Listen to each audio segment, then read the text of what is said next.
Un grand bonjour, chers auditeurs de Radio Corse International, en ce mercredi 24 juin. Aujourd'hui, on va fêter les Saint-Jean-Baptiste. Il y avait le feu de la Saint-Jean un peu de partout à Bastia, donc je pense que vous avez dû y participer. C'est parti pour votre matinale.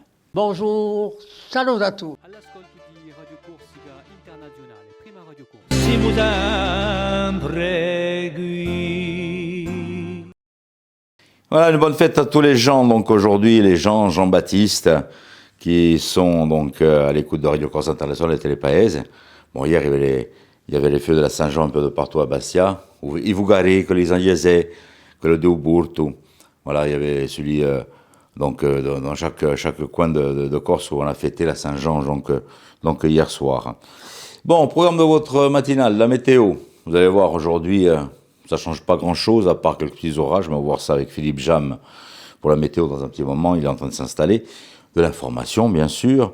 Nous aurons des courses hippiques avec Rémi, avec les pronostics. Petit horoscope, comme d'habitude. On va parler de tennis. Et puis, nous retrouverons aussi Freddy Olmetta. Freddy Olmetta qui va nous parler donc, de la sortie de son dernier album, Triton. Voilà donc pour un petit passage de cette matinale sur Radio Corse International et sur Télépaese. Mais on débute de suite avec la météo avec Philippe Jam. Bonjour Philippe.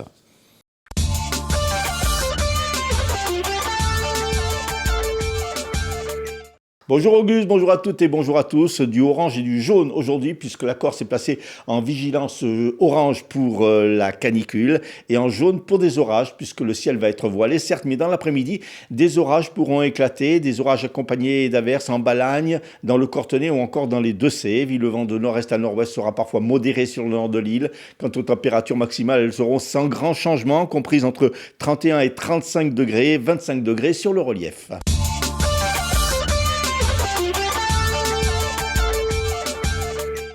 Par 271 voix pour, 202 contre, les députés de l'Assemblée nationale ont donc approuvé hier soir le projet de loi constitutionnelle pour une autonomie de la Corse. Les députés du centre, du PS, de la gauche en général et dont LFI ont voté pour. Le RN et l'UDR d'Éric Ciotti se sont prononcés contre. L'article unique qui sera inscrit dans la Constitution déclare, je cite, « La Corse est dotée d'un statut d'autonomie au sein de la République qui tient compte de ses intérêts propres liés à ses caractéristiques d'île méditerranéenne, au relief montagneux et à sa communauté insulaire, historique, linguistique, culturelle, ayant développé un lien singulier à la terre corse. La future collectivité autonome de Corse aura un pouvoir d'adapter la norme et un réel pouvoir législatif, un pouvoir uniquement soumis au contrôle du Conseil d'État pour les règlements et du Conseil constitutionnel pour les lois.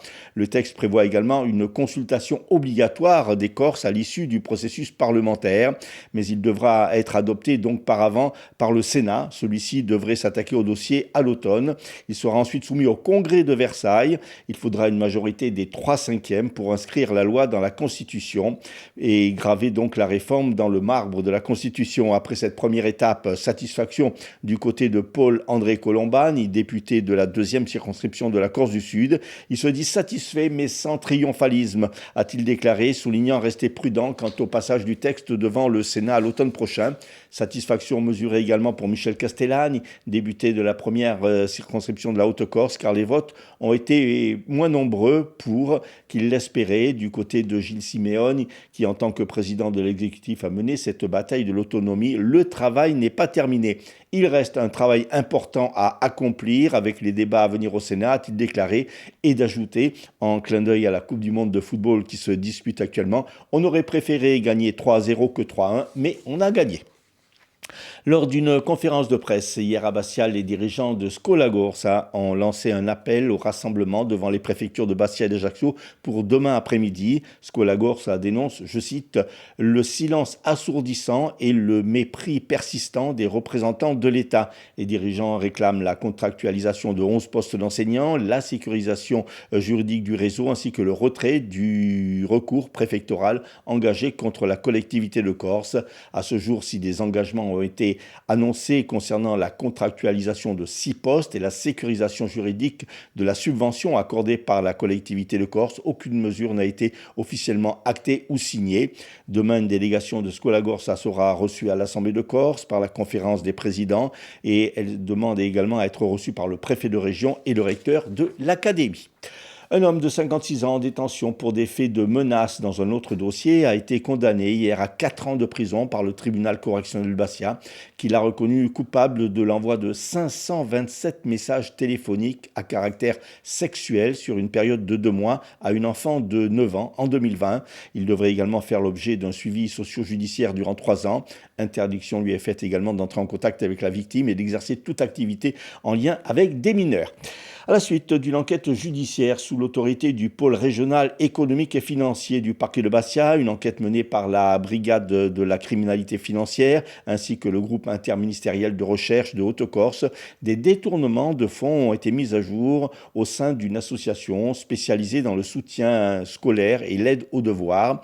L'ancienne trésorière de cette association bastiaise a été placée sous contrôle judiciaire et sera jugée en décembre prochain. Elle est soupçonnée d'avoir utilisé les fonds de la structure à des fins personnelles pendant plusieurs années. Une maison d'une valeur estimée de 700 000 € a été saisie. Plus de 850 000 € auraient été ainsi détournés au préjudice de l'association par le biais de chèques détournés, de virements sur son compte bancaire et de dépenses privées effectuées avec la carte bancaire de la structure. Et puis ce mercredi débute à Luciana l'European Summer Cup, une compétition de tennis réservée aux jeunes filles de moins de 14 ans de 8 pays d'Europe. On en parle dans quelques instants avec nos invités.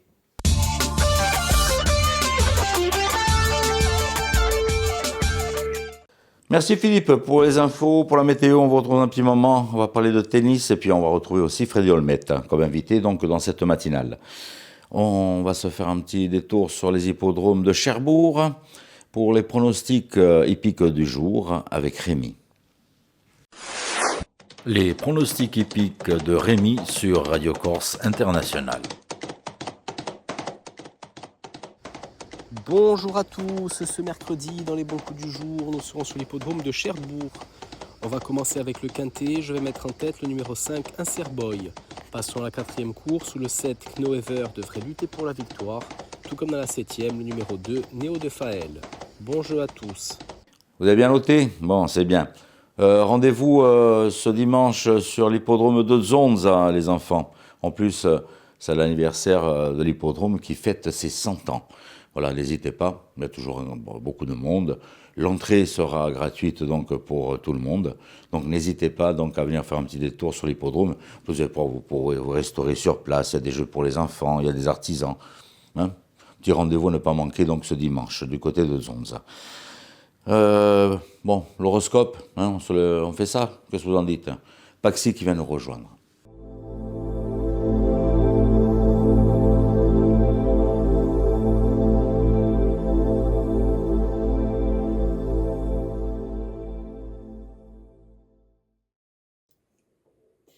Et bonjour à tous, on se retrouve pour ce mercredi pour voir un petit peu ce que l'on a à vous dire.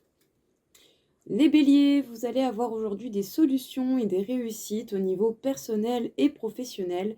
C'est juste que ce n'est pas encore arrivé, ça ne s'est pas encore manifesté, mais ayez foi en vous, ça va bien se passer. Les taureaux, votre patience et votre sens des responsabilités va être mise à rude épreuve aujourd'hui. Gardez la tête sur les épaules. Les Gémeaux, pas de précipitation, pas de choix trop rapide. Aujourd'hui, vous allez devoir faire preuve de patience par rapport à certaines situations que vous rencontrerez. Les Cancers, vous pourrez retrouver le moral même si vous avez passé des moments peu agréables aujourd'hui. Les Lions, les choses avancent avec le temps, avec lenteur. Et ça peut par moments tout de même donner une sensation d'insécurité. Prenez du recul, observez pour voir quelles sont les meilleures façons de s'en sortir. Les Vierges, vous allez être suscités au niveau intellectuel, au niveau de vos idées. Profitez-en justement pour peut-être avoir une augmentation au niveau professionnel. Les balances, bonheur, joie au niveau sentimental, que vous soyez en couple ou pas encore, vous allez pouvoir aujourd'hui vous sentir bien dans vos baskets dans le domaine justement du cœur. Les scorpions, ça va parler boulot, ça va parler sérieux et ça pourrait être concluant. Justement, ayez le sens des affaires, ça vous servira. Les sagittaires, vous n'allez pas avoir la possibilité de faire tout ce que vous désirez comme vous le percevez. Adaptez-vous aux événements qui viennent à vous et faites preuve de patience. Les capricornes, vous allez avoir une sortie intéressante aujourd'hui, un moment de partage et de dialogue. Les Verseaux, si vous êtes dans l'attente de certaines nouvelles ou de certains courriers, sachez-le, ça ne va pas arriver aujourd'hui, les choses sont retardées. Et enfin, les Poissons, vous allez avoir des bonnes nouvelles au niveau financier, les choses devraient évoluer, voire même augmenter. Voilà tout le monde, je vous souhaite à tous une très belle journée et je vous dis à bientôt.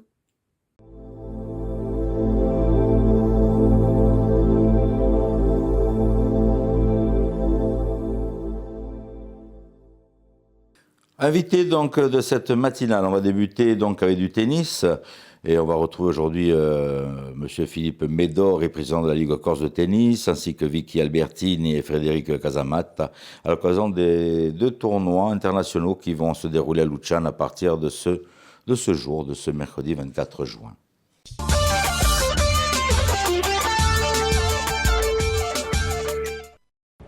Notre invité aujourd'hui est Philippe Médor, qui est président de la Ligue Corse de tennis. Alors Philippe, à partir de mercredi, la Ligue va prendre une dimension internationale.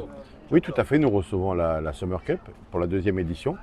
C'est une compétition internationale des 14 ans, filles et moins. Nous avons 8 nations qui vont venir en découdre ici sur le site de la Ligue et les 2 meilleures équipes seront qualifiées pour la phase finale internationale qui aura lieu en Italie un mois plus tard. Alors 2 grosses manifestations, ça veut dire qu'aujourd'hui le tennis corse, la Ligue corse a pris vraiment d'une autre dimension. Oui, il y a une volonté de prendre une dimension, mais je ne remercierai jamais assez les bénévoles et les salles de la Ligue qui sont sous pression. On leur amène des événements, mais après il faut aussi qu'ils soient très actifs pour y participer. En tout cas, c'est une fierté et puis surtout un axe de développement, aussi bien sur l'engagement sociétal que sur la promotion du tennis et la promotion du tennis féminin. Alors je suppose que durant un mois, c'est toute la Ligue qui va être mobilisée pour la bonne organisation. Oui, on a fini un bloc de championnats régionaux, on attaque la dimension internationale. Évidemment, ça demande beaucoup de ressources humaines, c'est une 50aine de bénévoles par manifestation.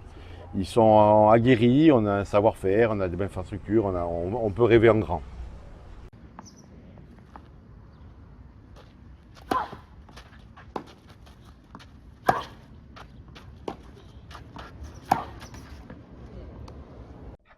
Alors Vicky, présentez-nous cette Summer Cup. Alors la Summer Cup, c'est un tournoi international qui est organisé par l'ITF, le tennis international. Et donc on nous a sollicité l'année dernière pour l'organiser, puisque ça se déroule sur 3 années, on l'a pour 3 années. Et donc pour promouvoir le tennis féminin sur la région, c'était vraiment de bon augure et on était très heureux de l'organiser. Sachant que moi, j'y tiens particulièrement, étant donné que je suis la directrice aussi de la commission des jeunes en Corse. Et pour moi, je suis très, très, très attachée au tennis féminin et de le promouvoir.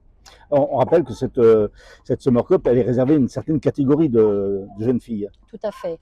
Donc, c'est réservé aux meilleurs U14 d'Europe. Donc, vous avez actuellement les 3 meilleurs de chaque nation que l'on accueille, notamment donc la France, c'est-à-dire qu'il y a après 3 jours, j'étais sur les championnats de France à Roland-Garros, donc j'ai vu les 3 petites joueuses qui ont été sélectionnées.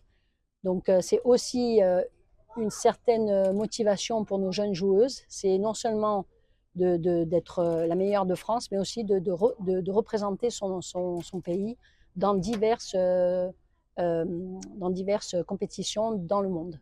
Alors l'an passé, il n'y avait pas toutes les nations. Cette année, vous êtes complet. Voilà. L'année dernière, malheureusement, avec les problèmes au Moyen-Orient, on a eu 3 nations qui ont refusé.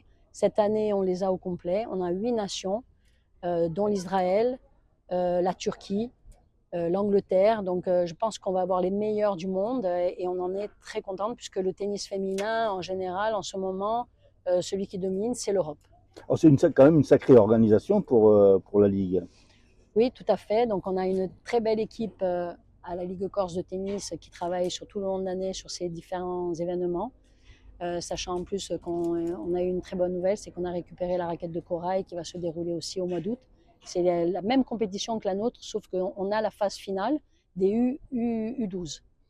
Alors c'est une phase je crois que c'est la zone C qui ensuite Voilà. donc va envoyer combien de nations à la finale? Donc nous, on est la zone C. Il y a plusieurs zones dans toute l'Europe qui qualifient 2 nations pour la phase finale en Toscane, à Loane, dès le début de juillet.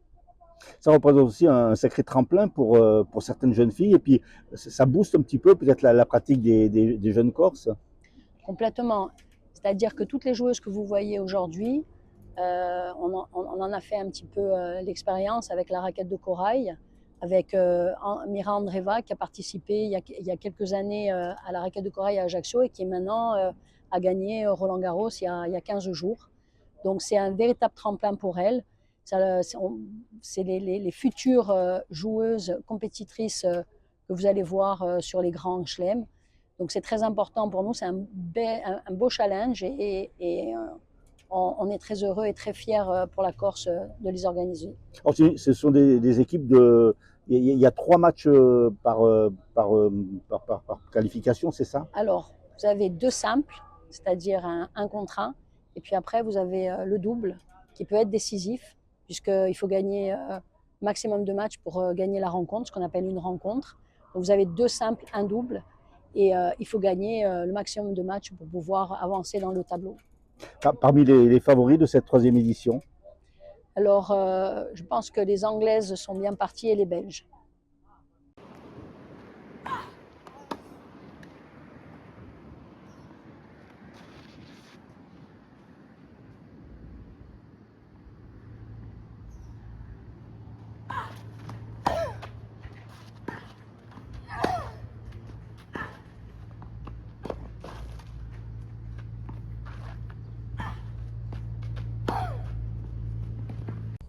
Alors Fred Casamata, présentez-nous cette 3e édition de l'ITF. Alors oui, c'est la 3e édition des internationales de la di Corsica Baila Corsica. Donc ils débuteront le 5 juillet jusqu'au 12 juillet. Le 5 et le 6, c'est la phase dite des qualifications. Donc 32 joueurs vont s'affronter pour déboucher sur le tableau final qui lui débutera le 7 juillet jusqu'au 12 juillet pour la finale.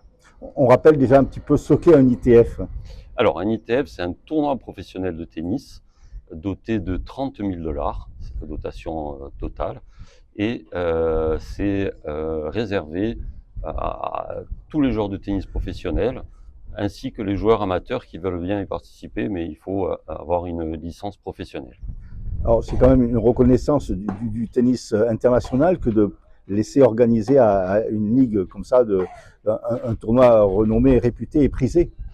Exactement, donc la Fédération française nous a contactés maintenant il y a 3 ans pour qu'on puisse candidater à ce genre de tournoi. C'était une découverte au début, puisque ça a été fait un peu je dis pas dans la précipitation, mais on a su ça au mois de février, au mois d'avril pour le mois de juillet. Maintenant, j'ai envie de dire qu'on a un peu plus de recul, donc ça fait c'est la 3e édition.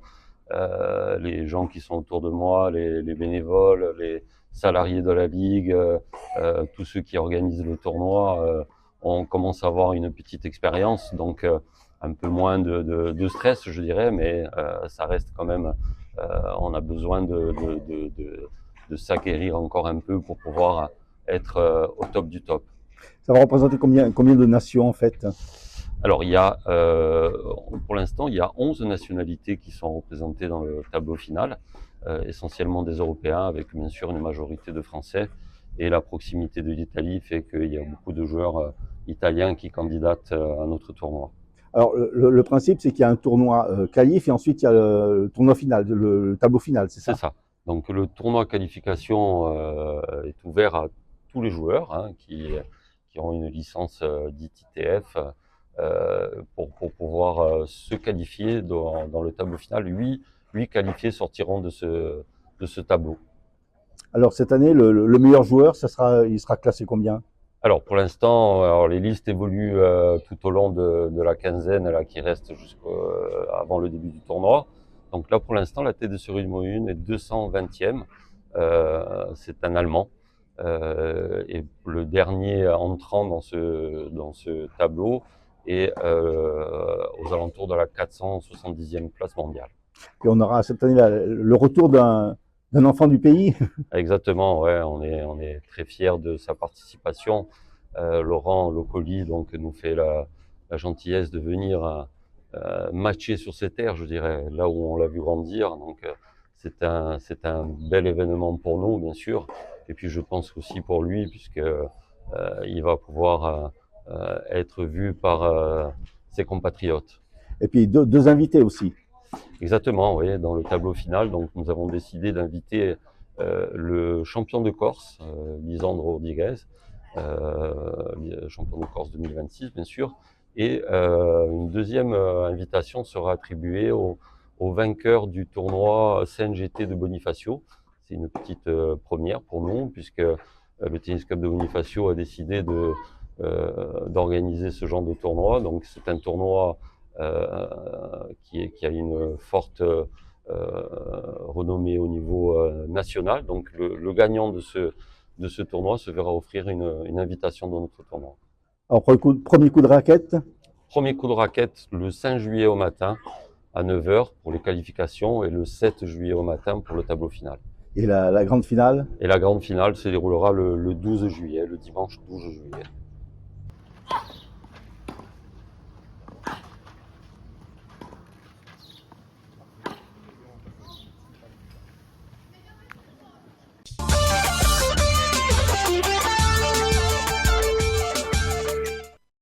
Voilà, n'hésitez pas à aller assister donc, dans le beau complexe sportif de Luciana de tennis, donc l'ensemble de ces compétitions donc, à partir d'aujourd'hui.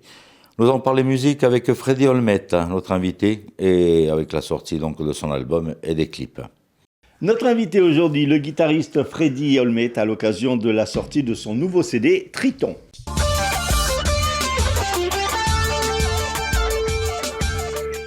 D'abord, un petit mot sur le cursus. Comment vous êtes venu à la guitare?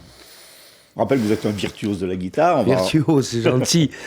Peut-être pas, mais en tous les cas, je me suis intéressé très tôt et dans ma famille, il y a beaucoup de musiciens.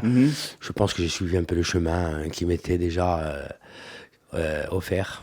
Ensuite, vous avez bifurqué un peu sur plutôt la tendance rock. Alors moi, j'ai commencé par la guitare classique nylon, voilà. Et à l'époque, j'accompagnais Guel Fouch et tous les autres. Et puis, en parallèle, il y avait aussi la guitare électrique qui est venue progressivement et qui a pris une grande place maintenant. Il y a sûrement des groupes qui vous ont un petit peu inspiré, des groupes et des guitaristes. Oui, mais tout à fait. Après, c'est toujours les mêmes qu'on cite, mais en fait, maintenant, je dirais, en vieillissant, entre guillemets, on s'aperçoit que on peut prendre les influences chez tout le monde. Il y a du bon chez tout le monde. Les Varans, c'est un bon souvenir? Très très bon, en 3 albums, bien sûr, avec une bonne équipe, et on se fréquente toujours, ce sont toujours mes amis. Et après, il y a eu donc, vous avez été sur scène avec les plus grands finalement. Donc là, vous étiez en fait, vous avez plusieurs registres, puisque bon, quand vous êtes avec un chanteur, vous êtes dans son registre, donc vous êtes obligé de vous acclimater un petit peu au style. Un peu au style, c'est pour ça que je joue. Enfin, on dit toujours que c'est la même guitare, mais c'est très différent. La guitare nylon, il faut quand même apprendre à en jouer. La guitare acoustique acier, c'est pareil. Les guitares électriques aussi, elles ont plusieurs formes, plusieurs sons. Donc tout ça, ça s'apprend et ça se travaille. Vous avez combien de guitares? Parce qu'en principe, les guitaristes ou les violonistes... Avec mon fils, maintenant, oui, on en a... Oui, votre fils a pris la relève, je crois. Après la relève, puisqu'il joue avec moi, bien sûr. Et oui, enfin, je n'aime pas trop le dire, mais bon, c'est vrai qu'on les collectionne depuis pas mal de temps maintenant. Puis il y a des amis qui nous en ont prêté. Il y a eu des amis très chers qui nous en ont même donné. Voilà, mais on doit être à plus de 20, 22 maintenant, je crois. Donc, oui. C'est bien. Et chaque guitare a un souvenir, en fait, peut-être? Alors oui, pas toutes, mais la plupart, enfin toutes celles dans lesquelles je me servais lors des tournées, je les ai toutes gardées. 86, des Godin quand j'étais avec Guel Fouch. Enfin, j'ai gardé tout. Je les ai toutes gardées. Alors il y a ce nouveau CD qui vient de sortir. En fait, c'est un CD qui fait partie d'un projet de 4 CD, c'est ça? Alors, j'ai eu la chance d'être produit par Rigaud, donc qui m'a appelé, qui m'a dit qu'il voulait me produire. Donc, et je pense que là, j'ai signé un contrat pour en faire un par an. Donc, ça, c'est le premier, mais en fait, c'est le second, parce que Rigaud a racheté même le premier, donc c'est le second. Et il m'en reste encore 2 à faire. Alors, c'est magnifique pour moi, parce que je cherche beaucoup, je compose beaucoup. Je sais que derrière, je serai suivi. Donc voilà, ça nous, et puis je suis pas seul là, avec toute l'équipe, ça nous motive pour toujours essayer de faire le mieux possible. Et... Ça met pas trop de pression de dire faut que je fasse un album? Un peu, mais c'est intéressant aussi de ne pas se dire ouais, après tout, toujours, ça booste un peu. Voilà, on essaie toujours de pousser un peu plus loin. On part sur une idée, et puis finalement on se retrouve avec une autre idée. Et puis voilà, quoi, les choses suivent leur cours tranquillement. Alors, quelles influences, quel style on trouve sur ce CD? Bah écoutez, c'est un peu... Il y a pas mal de styles différents. Il y a un peu de rock, un peu de country, un peu de vieux morceaux corses aussi qui ont été repris. Notamment, je pense à Imulaté les Dolmettes, qui est un morceau traditionnel, mais qui avait été repris par Kant, que j'ai repris là aussi, avec des arrangements nouveaux. Et puis, il y a un peu... je dirais qu'il y a pas mal de styles quand même. Le titre, Triton? Alors Triton, je suis passionné des Tritons, parce que Triton, les gens me demandent beaucoup. Alors c'est vrai que Triton, ça vient de la mythologie grecque, le trident, le Triton. Après, il y a ce fameux batracien qui a des branchies et des poumons qui peut faire les deux.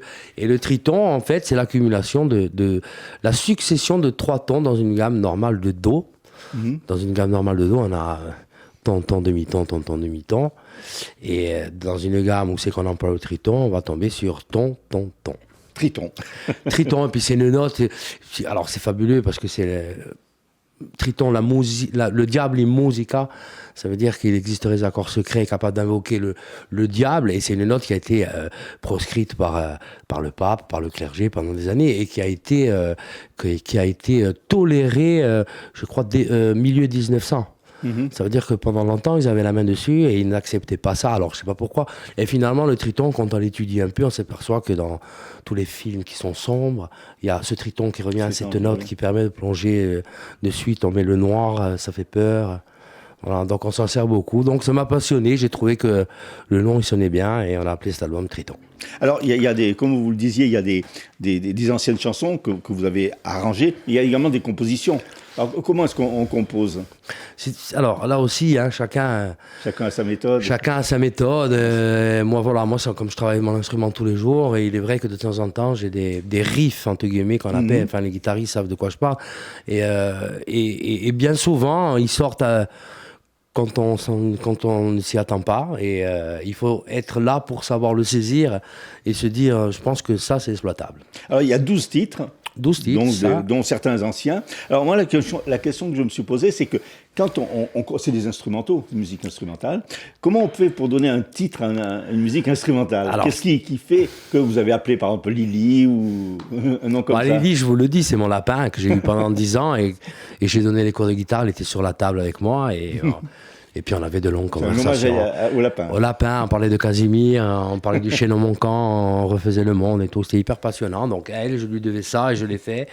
Mais sinon, j'ai une liberté beaucoup plus que quand vous chantez et que vous faites partie d'un groupe. Voilà, donc on peut appeler vraiment les morceaux comme on en a envie. Voilà. Et puis je ne sais pas si vous les avez eus, quels morceaux. Oui. Donc voilà, on a beaucoup plus de liberté. Et ensuite, il y a déjà des concerts prévus. Je suppose que vous allez le faire vivre un petit peu sur scène. Alors, on va essayer, oui, notamment sur Ajaccio, avec la production, on est en pour parler. Et puis après, on est ouvert à toute proposition aussi. Si on a des demandes, on sera là. Vous avez mis combien de temps tout pour le faire? 1 an. On a mis un an entre les compositions. Après, c'est du travail. Mais bon, moi, j'ai la chance de travailler encore une fois avec mon ami de toujours, Christophe, qui a le studio, et je peux descendre. J'ai pas de pression d'horaire, donc je descends quand je veux, et entre les compositions et la prise de son, le mix, le mastering, ça a mis 1 an. Ouais. Le CD, on peut le trouver d'ores et déjà alors? Alors, le CD, on peut le trouver d'ores et déjà. Il y a un site internet au studio, c'est que vous pouvez le commander.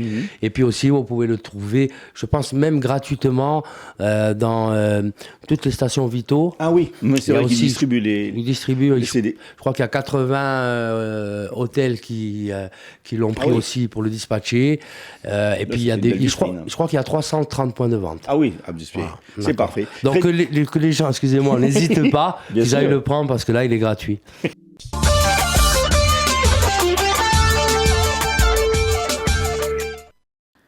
Voilà, merci Freddy. Freddy que vous allez pouvoir retrouver sur scène donc cet été, un peu de partout en Corse. On se refait un petit point sur les titres de l'information.